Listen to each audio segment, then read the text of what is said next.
Before we get started, I just want to let you know a disclaimer that we all have to do is the presentation is not representative of the City of San Antonio or the opinions of the San Antonio Police Department. In fact, this is a presentation that sadly I've been doing since 2008. When I was in graduate school, we started putting all of this information together for negotiators in South Florida for the Broward County Sheriff's Office, Plantation Police Department, all those areas, because it was becoming such a hot topic after Virginia Tech and after NIU shooter. And so I've added to it over the years. Unfortunately, I can't keep it updated because these things keep happening. What I want to let you know is through this, what I've done is I've compiled as much research as I possibly could. I haven't interviewed these school shooters. This is, well, because some of them have committed suicide after the event, but taking all the information, you can find people's medical records online. NIU shooter, his complete medical record is all online. So taking all the theories from different aspects of it, looking at the research, looking at their medical files, and looking at some of the societal impacts and putting it all together in this one presentation. And there's several books. If you're interested at the end, you can email me and I can give you a full list of references. I just didn't want to put it all on the slides because it would take forever. And we'll talk about them as we go along. One of the big resources for this, and I encourage you all to get this if you're interested in this topic or you work with kids or part of a school, is Chris Mahandi's School Violence Threat Assessment book. It's wonderful. It talks about the risk and protective factors, which we go over today. And because this is really almost a 4 to 8 hour presentation, I want to hear your questions. I want to hear your comments and feedback. Let's wait till the break or afterwards to kind of do that so we can get through as much as we can. I put everything in here, so if there's some things we skip over and don't cover, all the information's on the slides, okay? All right, so here we go. So for more recent statistics, and this changes every year, so they'll be coming out for the 2015 stats. If you're interested, you can click on that link or put it into the web browser. It gives you all of the school-associated violence for 2014.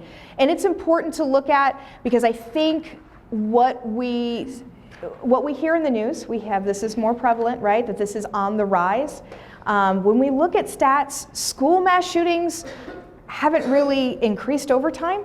Mass shootings in general may be on the incline, but school shootings, the way that we think about them, when you think about what the mass shootings have relatively stayed the same. We just put a lot more emphasis on it in the media. And we're going to talk about how the media impacts that, not just CNN or anything like that, but video games. We're going to talk about movies, things like that, because when you look at these high-profile school shooters, there's no one profile, but there's a lot of commonalities that just seem to keep coming up. And every time one of them comes out on the news, you can almost predict what risk factor is going to come out, okay? We're going to look at, I like this is a timeline of school shootings. It's not complete, because like I said, I can't keep this updated fast enough. But just to kind of give you an idea of kind of the history and to look at some of what we're looking at here. It started, well, at least we have it on the slide, starting in 1966, but there was an incident in 1911, 1912 where an individual he was an older individual, went into an elementary school and set bombs up and shot children. We don't know what the motivation was, it was a long time ago, but it was very reminiscent of what we saw in Columbine. Okay? When we talk about school-associated violence, we're not just talking about child on child or student on student. We're talking about anything that happens on school property. Okay? When we look at some of the case studies, we'll look at the children that do this. Okay? So we've got the one up the street, UT Austin, Charles Whitman. And as we go down here, we see the dean of Bates College is shot by a sniper in his kitchen off campus. I like this. I don't like it, but I like putting this up there because the captain of the school swim team is arrested. And what we know from looking at these incidents, it's not the children that are involved in sports or involved in clubs that are doing this. It's the ones that are kind of disenfranchised from the school. Okay, and that is a risk factor and something that we can do for intervention. But that's pointed to the fact that there is no one profile. Okay. And then we pick things up between 97 and 98. Okay, you have the Pearl, Mississippi, the West Paducah Prayer Circle, and the Stamps, Arkansas shootings. Okay, we're going to talk about that because it's really important when you look at the dates, because we've all heard of the contagion effect, right? Which is, we see that sometimes with suicide in schools too. Okay, and how does this impact on people who have similar fantasies? Okay, and we'll talk about that as we go along. The Jonesboro shooters, 2 boys, 11 and 13, pulled the fire alarm at their school and hid in the woods. They shot 15 people as they walk out of the building, killing 4 girls and 1 teacher. We're going to talk about an article that you can Google online. You can pull it up by Lieutenant Colonel Dave Grossman about Trained to Kill. It was written after he looked at this incident, and it's incredibly poignant. We're going to talk about Kip Kinkle more specifically a little bit later. Then we had the Columbine shootings in '99. We have a little bit more here. We had the one at Red Lake High School. We had the Virginia Tech shootings in 2007. And you had the NIU shootings in 2008. We're going to look at Steve Kazmierczak a little bit later too. Okay, there we go. And we have some more in 2012. Now, since Sandy Hook, it was initially reported that, now remember, Sandy Hook took place in December 2012, so these statistics started in January 2013, that 74 shootings took place on our nation's schools in that 1 year. Well, when you look at that, that's a lot. That's horrible, okay? But what they were trying to say, that it was 74 mass shootings occurred on school campuses. That's not true. 48 out of the 74 were actually some of the following. And that's not to say that these are great. We don't want these either, okay? But that's what kind of fueled this phenomenon that we think that these mass shootings are on the rise in our schools. So really, 26 shootings considered the school shootings or school violence. That's not much of a change from years prior, which is surprising. So that's not to say that we shouldn't talk about this because the stats haven't changed. It's just we don't need to have the hysteria over it either, okay? Okay, so let's talk about the role of the media. This is incredibly important, more so than a lot of other factors, because it impacts everybody. People who play violent video games don't turn out to be violent individuals, okay? I played Mario Brothers as a kid. When I see a toadstool, I don't need to stomp on it, right? Okay. When I see a brick wall, I don't need to punch it. And I don't think that if I eat mushrooms, I'm going to get taller, okay? Generally so. It depends on the mushrooms. Kidding. But for a certain subset of individuals, of kids, it plays a really important role. So some of the stuff that they found with kids who are violent is that there's a disconnect between the frontal lobe and the temporal and the amygdala. Okay? What is the amygdala responsible for? Emotions. It's a primitive part of the brain, responsible for stark rage, and all the more primitive type of emotions. It connects to the frontal lobe because the frontal lobe turns rage into anger, kind of mitigates it a little bit. Okay? What they found in violent individuals is that there's a disconnect there. It's not wired correctly, for lack of a better term. Okay? There's another website called savingcain.org, which is a very interesting website. I'm sure you guys have all looked at or heard of all of the anti-bullying websites. So individuals who are being bullied can go to these websites and get information, parents and teachers, all that. This is kind of the same thing. And it's also very similar to suicide prevention. When you have a website for individuals that can go to, if they're having those thoughts, they can go to the website and read other stories and just get help that way. Well, it's the same thing for kids who are thinking about homicide. It's kind of what this website does. Well, the research that they're looking at on this website is pretty promising. It's interesting. What they're looking at is how people who seek justice, how it has the same reward center in the brain as addiction. So, Thomas Joyner, the lead suicidologist, put out a book about murder-suicides called The Perversion of Virtue. And he argues that individuals who do this, and this murder-suicides, which when we look at school shooters are the same type of people, they have a perversion of virtue, meaning that they have ideals about duty, honor, respect, justice that is different than everybody else. So one of the things when you talk to people is define justice for me. What does that mean to you? And you might get some pretty interesting answers. And you see the theme of injustice a lot when we look at these profiles here.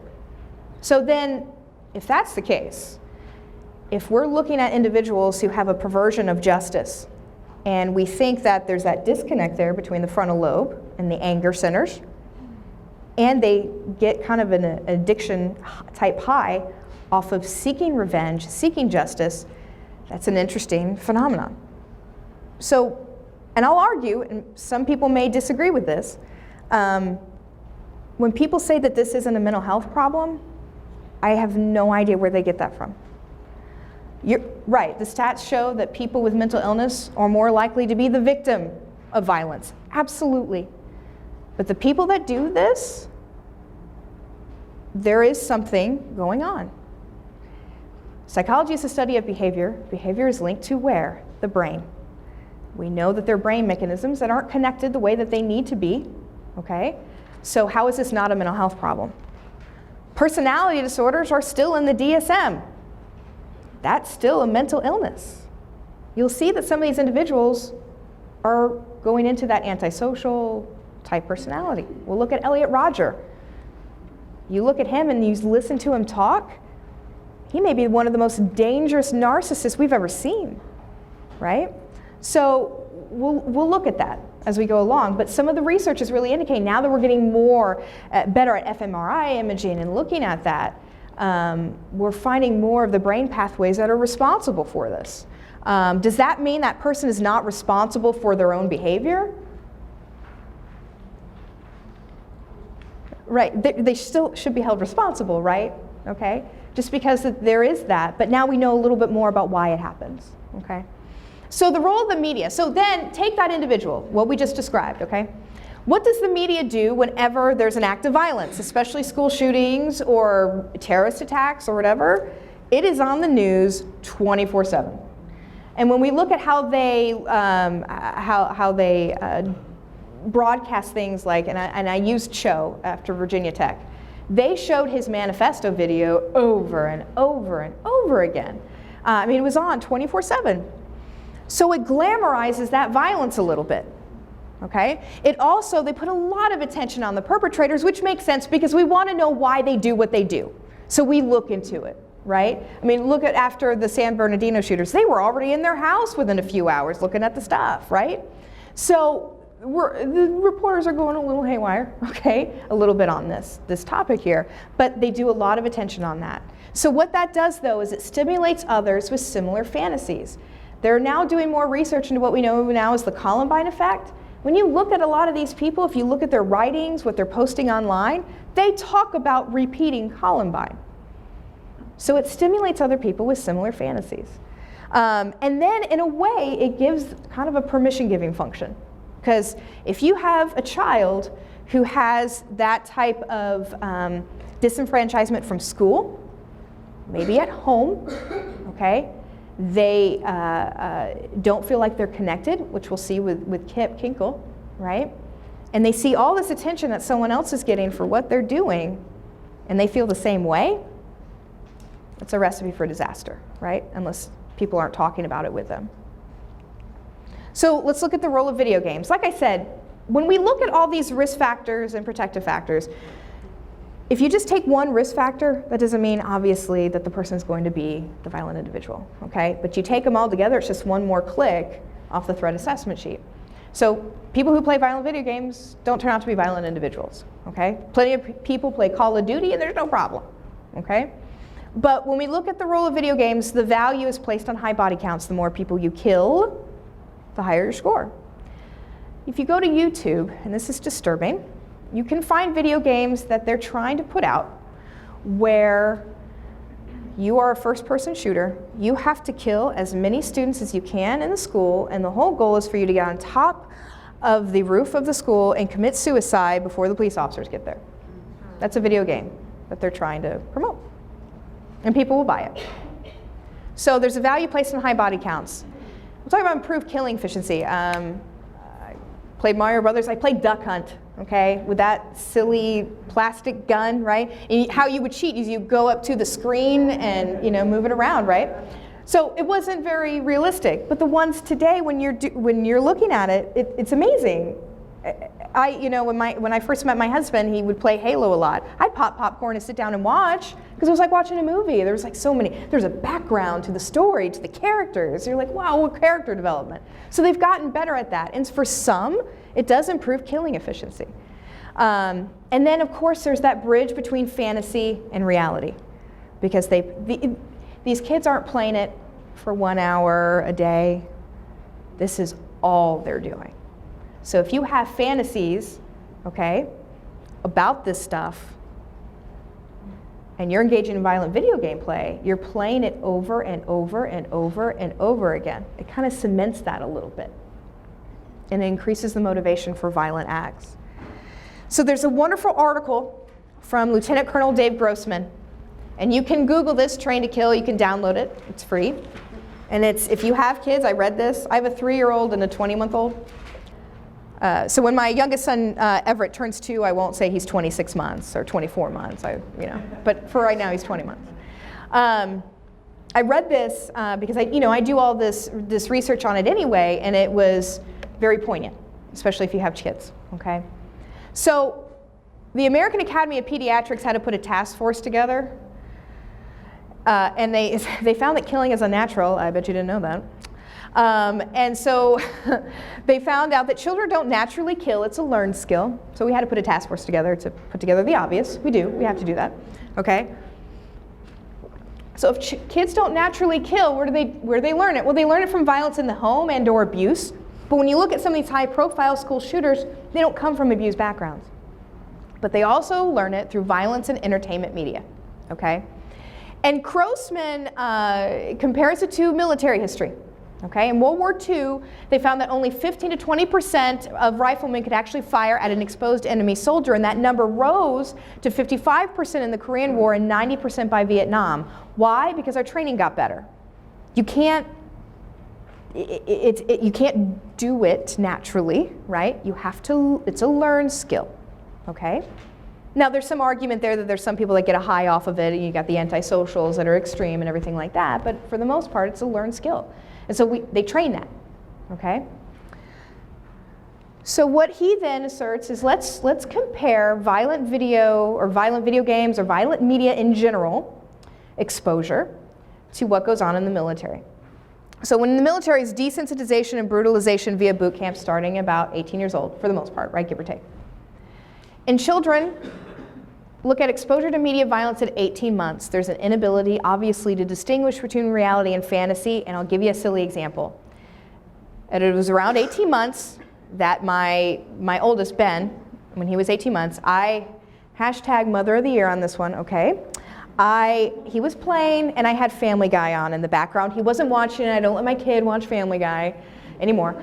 And it was the episode where Brian the dog is beat up because he owed Stewie money. It's a horrible episode, and Stewie's beating him up. There's blood everywhere, right? And as a psychologist, I've been always worried when I got pregnant. I'm like, I don't want my child to be an antisocial, because if he starts killing animals, we're gonna have to lock him away. And my husband's like, what the hell are you talking about? And I'm like, it's gonna be horrible. So I over-socialized him with animals. I mean, just puppies all the time, okay? And you love them and cuddle them, right? So he sees this, and he drops his toys, and he looks up and he goes, oh, puppy hurt. Right? Oh, horrible. Okay. It was good, but horrible. And so I turned it off right away, but he was 18 months old. So he knew the concept, knew the puppy was hurt, right? When we look at Steve Kazmierczak, this is a kid who watched violent horror films from a very young age with his mom all the time. So they become desensitized.